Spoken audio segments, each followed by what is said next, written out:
Ketua, hari ini saya bernafas lega.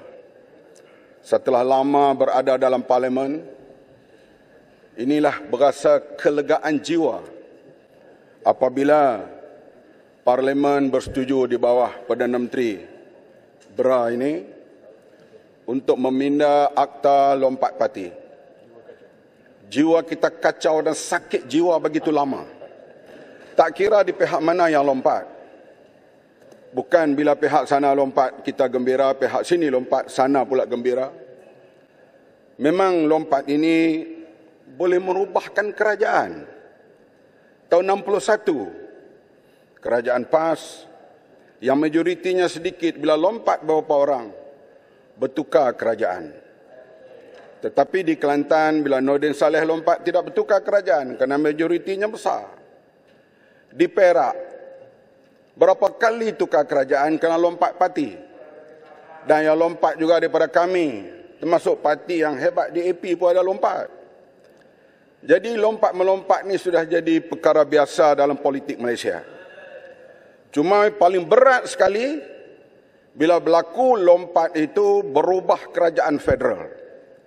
Barulah membuka mata semua pihak. Akhirnya kerajaan ditubuhkan melalui Sheraton Move ini tidak stabil. Tak lama Perdana Menteri itu berkuasa, tukar Perdana Menteri baru.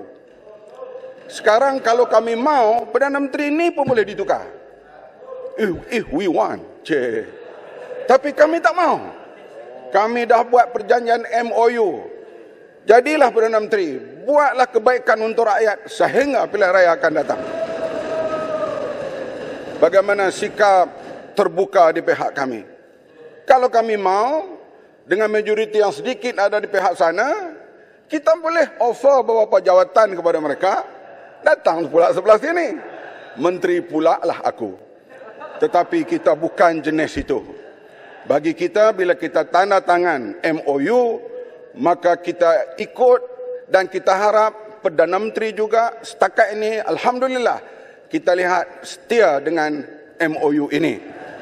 Bolehnya diperbaiki dari masa ke semasa. Bayangkan kita lihat perubahan di Perak. Berapa kali berlaku perubahan? Bila berlaku, kami waktu itu Pakatan Rakyat menang. 2-3 orang lompat, bertukar kerajaan. Sehingga berlaku demonstrasi besar di depan Istana Kuala Kangsar yang melibatkan beberapa orang ahli PAS didakwa di mahkamah. Tetapi kita marah bila berubah kerajaan di pihak kita pergi pada orang lain. Tapi kita gembira bila kita ambil kerajaan orang lain melalui lompat parti. Ini sikap yang perlu diperbetulkan. Alhamdulillah, selepas daripada pindaan ini dan akan berlaku, semua pihak akan gembira. Artinya, tidak akan berlaku lagi insya-Allah bertukar kerajaan bukan melalui pilihan raya. Ataupun kalau berlaku perubahan wakil rakyat bukan kerana lompat, tapi kerana unsur-unsur lain yang dibenarkan dalam pindaan perlembagaan ini. Sebab itulah kita lihat, kita semuanya berazam untuk membina satu suasana baru. Kita boleh bercakaplah apa saja kita nak cakap. Tetapi semua dunia tahu keadaan politik Malaysia tidak stabil. Tidak stabil dan baru-baru ini bila kita sedih mendengar bila Perdana Menteri melawat UAE, ada perkara-perkara yang tak kena di sudut protokol terhadap Perdana Menteri kita. Walaupun Perdana Menteri ini adalah Perdana Menteri yang hasilnya daripada lompat itu, tapi beliau adalah Perdana Menteri. Mesti dihormati. Tidak boleh dibuat begitu semasa Perdana Menteri berada di Dubai. Dan menteri yang berkenaan mesti bertanggungjawab hal menjaga hal-hal Malaysia ini. Sebab itu bagi saya soal ini soal yang cukup penting. Ini kenapa? Mungkin tidak dihormati Perdana Menteri ini karena bukan menang melalui mandat rakyat. Menteri itu pun lompat. Saya minta Sekretariat yang berhormat memberi Gambaran seolah-olah lompatan itu hanya di Semenanjung saja.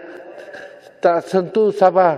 Tahun 94, majoriti kami 6 lepas lantikan. Dalam tempo 3 minggu, tinggal 4 orang saja lagi. Kerjaan berubah.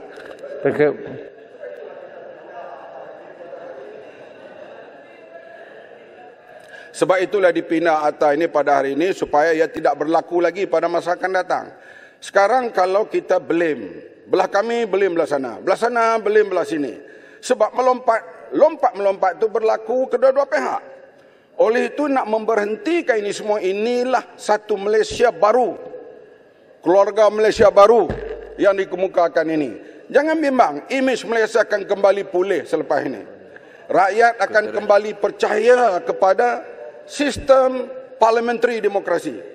Problemnya sekarang semua rakyat benci kepada parti-parti politik. Benci pada wakil rakyat.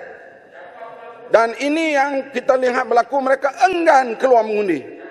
Dan saya yakin selepas daripada pindaan ini, rakyat akan kembali yakin terhadap sistem parliamentary demokrasi.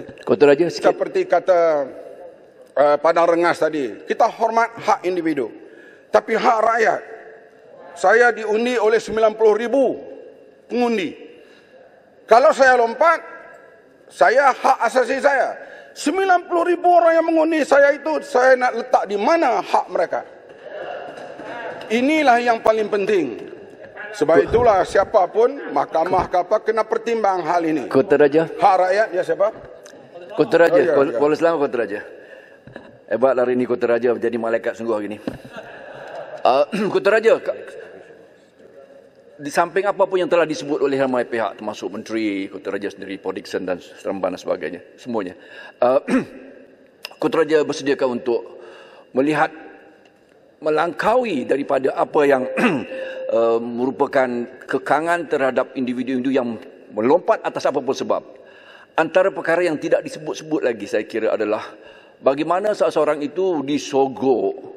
Justru kalau boleh saya simpulkan ringkasnya, kerana mereka sebagai ahli ataupun ahli parlimen, khususnya wakil rakyat di peringkat parlimen ini, mereka tidak punya keuangan untuk membiayai apapun keperluan mereka di kawasan-kawasan mereka kerana mereka pembangkang contohnya.